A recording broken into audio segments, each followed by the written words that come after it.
আসসালামু আলাইকুম। দেশি মুরগির বাচ্চা কিভাবে পরিচর্যা করবেন সেই বিষয় নিয়ে কিছু কথা বলবো আজকের ভিডিওতে। তাপমাত্রা নিয়ন্ত্রণ করা মুরগির বাচ্চার জন্য একটি অন্যতম কারণ। প্রথম সপ্তাহে বাচ্চা ফোটার ওপর প্রথম 1 থেকে 2 সপ্তাহ তাদের জন্য উষ্ণ পরিবেশ প্রয়োজন।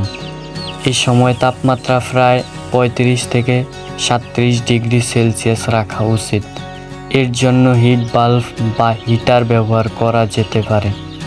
তাপমাত্রা কমানো: প্রতি সপ্তাহে তাপ ধীরে ধীরে 2 থেকে 3 ডিগ্রি কমিয়ে আনতে হয় যতক্ষণ না বাচ্চারা প্রাকৃতিক পরিবেশে অভ্যস্ত হয়ে না ওঠে। খাদ্য ও ব্যবস্থাপনা: বাচ্চা ফোটার পর প্রথম কয়েকদিন তাদের সহজ, হজমযোগ্য এবং পুষ্টিকর খাবার দিতে হবে, যেমন ছোট দানাদার খাদ্য বা বিশেষ পোল্ট্রি স্টার্টার খাবার। পুষ্টি সমৃদ্ধ খাবার: বাচ্চাদের দ্রুত বৃদ্ধি ও শক্তি বজায় রাখতে প্রোটিন, মিনারেল, ভিটামিন সমৃদ্ধ খাবার সরবরাহ করতে হবে। নিয়মিত খাবার সরবরাহ: বাচ্চাদের দিনে 3 থেকে 4 বার খাবার দিতে হবে এবং পর্যাপ্ত পানি সরবরাহ করতে হবে। পানির পাত্র পরিষ্কার রাখা অত্যন্ত জরুরি।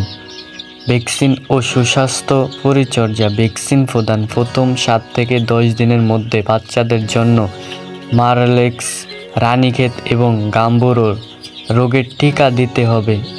এটি তাদের রোগ প্রতিরোধ ক্ষমতা বাড়াবে।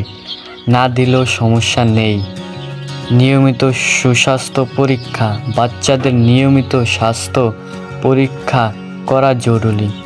কোনো বাচ্চা অসুস্থ হলে তাকে অন্য বাচ্চাদের থেকে আলাদা করে রাখতে হবে এবং আলাদা ট্রিটমেন্ট দিতে হবে।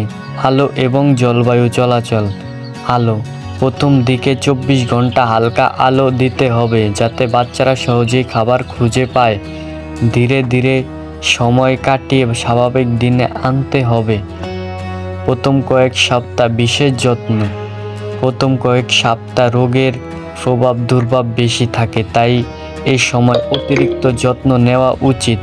সঠিক পরিচর্যার মাধ্যমে দেশি মুরগির বাচ্চা দ্রুত এবং সুস্থভাবে বেড়ে ওঠে। এভাবে যত্ন নিলে মুরগির মাংস উৎপাদন ভালো ফলাফল আসবে। তো ভিডিওটি ভালো লাগলে চ্যানেলটিকে সাবস্ক্রাইব করে একটা লাইক করে পাশে থাকবেন।